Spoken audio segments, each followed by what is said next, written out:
Hey, what's up? It's Izzy here with Love Your Own 717. And today I wanted to speak about a little bit of e-commerce, aka online retailing. It's basically buying and selling things online,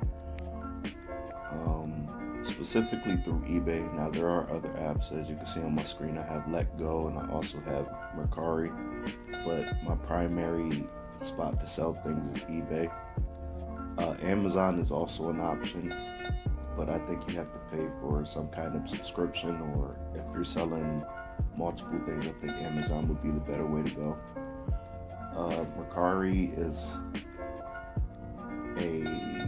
for me, fifth choice, because you can post just about anything on there. It has to be a $5 minimum, and you have to pay for tracking for it, which cuts into your profit, and they also take 10%. Now, LetGo doesn't take any percentage of your sales, but most people on LetGo are you want to sell to locally. Now, you can sell outside of locally, but there's little to no protection for the products that you're selling. Plus, a lot of people are very skeptical about paying ahead of time, or I doubt that you'd want to ship your materials out before you receive your payment. So I generally stick to local when it comes to using LetGo. Wrong app. Here we go. We'll go right into eBay. Once you create an account on eBay, you can log in online to the website, or you can log in through the app. And a couple features I wanted to touch on. Watching is where, if you see something that you're interested in or you wanted to keep an eye on, like for myself, sometimes it'll be a card that I have, or I was also looking into coin collecting and selling and stuff like that.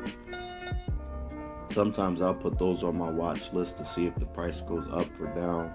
As you see, a penny right here with an error on it was worth about $33. I started going through my change jar because I was like, if you can come up off of a penny, why not? You could save things. It's basically the same thing as watching. It shows your past purchases on here. I don't really buy from eBay, but I will sell on eBay. I think Amazon is definitely the safer place to buy from versus eBay, just because anybody can sell on eBay and there's little to no consequence a lot of the time if they can get away with it. In the past, I had a binder posted up for on eBay bids, and I had it started at $40, and I completely forgot it was on there. I didn't get any notifications or anything. And then one day I went to log back onto my eBay account, and somebody had bought it for the minimum, the $40, and I was like, I'm not going to sell it for that. And I hadn't realized 3 months had passed in this time. So he hadn't said anything, and I wasn't notified of anything, but I did refund him his money and explained to him that, I didn't know that this was happening. But, yeah, so let's get into the selling part of it now. You can do it by posting something and having people bid on it. Right here, which is bids and offers. Hold up. Well, that's the ones that I would be bidding on, I suppose. And honestly, my dollar amount has dropped within the last 90 days because I haven't been on here as much. I've gotten back into full-time working, and so this has been kind of pushed to the side. But all you gotta do is go to list an item. I'll use the Yu-Gi-Oh card I have right here as an example of what I'll be posting, Nightmare Unicorn.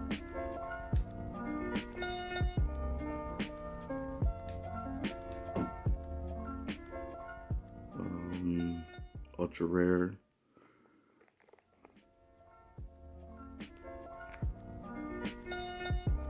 Now, unless something is in its packaging, its original packaging, and there's like no damage on the packaging. I don't normally post anything as new. Like if I'm selling a booster pack or a factory sealed booster box or something like that, then I would post it as new. But I normally don't get into that end of it. I'm more interested in the end of selling individual things. Once something's taken out of its packaging, you have to list it as new, because on here it is so important that you keep your rating up, because if someone gives you a negative rating or a negative response to a sale that you've had with them, just because you might have posted as new, you could have pulled something directly out of the pack and sold it as is, but it's no longer new. So you got to be careful about what you put, how you describe your item. So when you go and search for your item on here, they'll pre-register all the little specifics that were on the original post. So that'll take care of a lot of the time it takes to look up the individual things. Alright, so I have Nightmare Unicorn right there. Make your listing stand out. We can make it easy for you to remove background from your photos. I'll look at that some other time. That must be a new feature. I haven't seen that on here yet. So the title is correct. It's Yu-Gi-Oh! Nightmare Unicorn Ultra Rare. You want to be as specific as you can, but also as direct as possible. It's a Yu-Gi-Oh! Card. Put the card name, its rarity, what set it came from, whether it's first edition or unlimited, and whether it's in mint condition or not. But I will put NM, which means near mint. That means that it's basically new. It hasn't been used or anything like that. It's been sleeved right out of the pack. If I were to put, if I was to put it as new, then it's a chance that someone could give me a bad review or ask for a refund. And all of that affects me negatively. Then you go down here to specifics. It says used ultra rare. It's from the Yu-Gi-Oh! Family. You can get a lot more specific down here, which cards are in it. I'll say Nightmare. Rarity is already there, which language it's in, and all this stuff helps when people come on eBay and search, because they might be like, I need an English version of Nightmare Unicorn. Where they're at, they might only be getting Japanese or German or Spanish or something like that. And this doesn't only apply to Yu-Gi-Oh! Cards. When it comes to what you're selling, there'll be different specifics that you can add beneath it. Like I also was selling video games and stuff like that, so I would ask what system it's from and what condition it's in, and whether it's in its box or not, whether it comes with its manuals and such. Alright, so Mega Pack 19. Add. Brand is Konami. Features on this is like full art misprint if it's altered and stuff like that. Card type is a monster. So you see how that little blue ring started to fill up. The more that you add down there, the more likely when people search, your item will appear under their search results. Categories, you can put what category it's in, but if you already went through the first step, you don't really have to worry about that. It should be categorized where you need it. Description, if you want to write a specific thing in the description box, you can. I think I'm fine with where I'm at. Shipped to USPS first class package, which is what I normally ship it with. So depending on the amount that you would make off of the particular item, I generally sell it for free if it's under $10. If it's over $10, I will or $20 usually, depending on what the buyer's reviews are. Like if someone said they had issues with them, I won't trust them on that end. But If they didn't have any issues with them, then I'm more than willing to ship it without the tracking and stuff, because of course you got to add more money, which means that you're losing out on the profit that you're making. You can go down to pricing next. You can do the auction where you put a starting bid and then let people bid and see how high it'll get. Now that works in some areas, like especially with very rare antiques and stuff like that is kind of hard to place a price on. It's really good to gauge what you can make off of that. Or if you're doing like lots, which means that it's two or more things, and you don't really know where to drop the price range, that I'd advise going to auction. But I normally just do a buy it now price. I set my own price. I'm gonna put this at 15.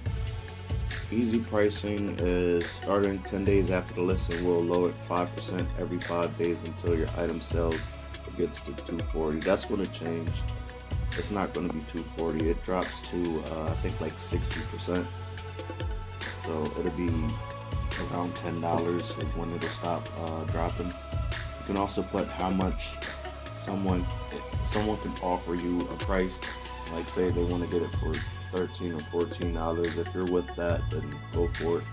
I generally don't allow offers just because I sell my stuff under market value. So to give somebody that extra discount on top of that, plus the eBay fees, plus the fees for buying the envelopes and the postage and whether or not I need to get tracking for it, all that stuff I got to factor into what I'm selling and how much profit I'm looking for on it.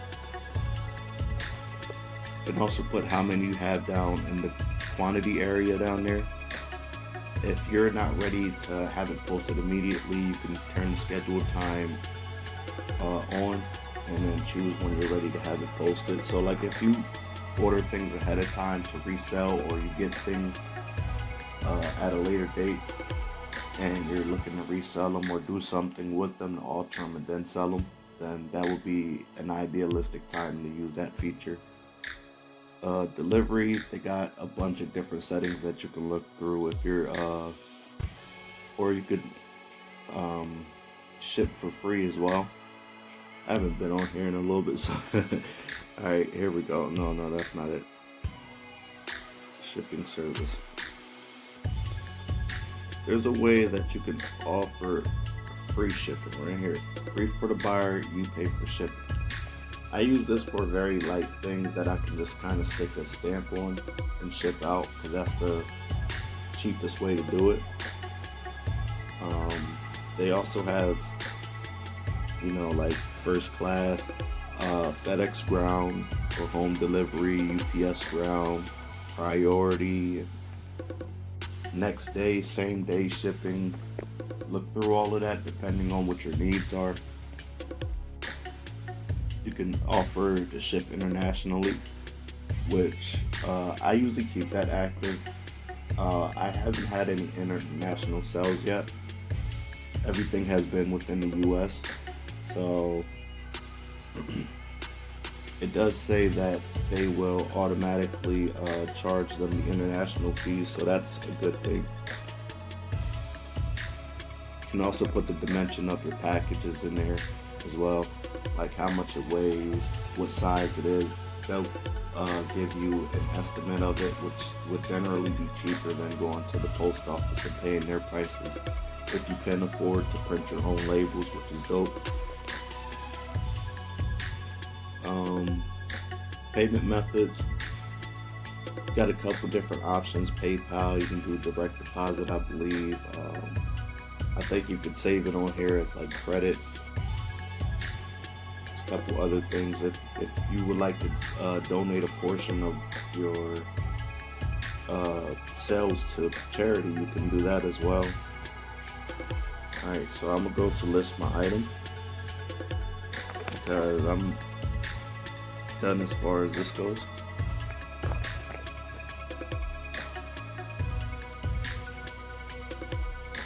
Alright, I'll be right back. Alright, and I'm back. So you choose your method of payment because with eBay you do get a certain amount of free posts a month, but I went over my free amount, so there are some fees that come along with that. Once you get through that, then again, you can turn on the easy pricing. There's also, you can also promote your listing, so that way they'll push what you're selling directly to people's feeds, and they'll pop up like ads or whatever. Like, you ever been on Facebook or some other website and it's like, hey, these items that you recently searched, maybe you'll be interested in this. So they'll do that for you for 6% fee on the final sell price, which for me it'll be 90 cents. I usually go for that just because I want to sell it as quickly as possible, but also make a decent amount. If it sits there for a while, that trying to save that 6%, and you got on the easy pricing, it'll just keep rolling over, or you can keep reposting it, but then you'll be using your free posts for the month. But you just gotta kind of fidget with it and find out what works best for you. So right now we can see that it's active right there, and we already got a view on it that quick. So that's it for the eBay tutorial. I think next time I will dive a little more into Letgo and maybe even Mercari for those who are interested. But I appreciate you. If you watched through the video up to this point, I ask that you leave a like to let me know that this was informative. If you're new to the channel, I ask that you subscribe, because I will be sharing a lot of the tools that I use in order to to hustle on the side legally. But with that being said, I'm gonna head out of here. Have yourself a good day. Peace.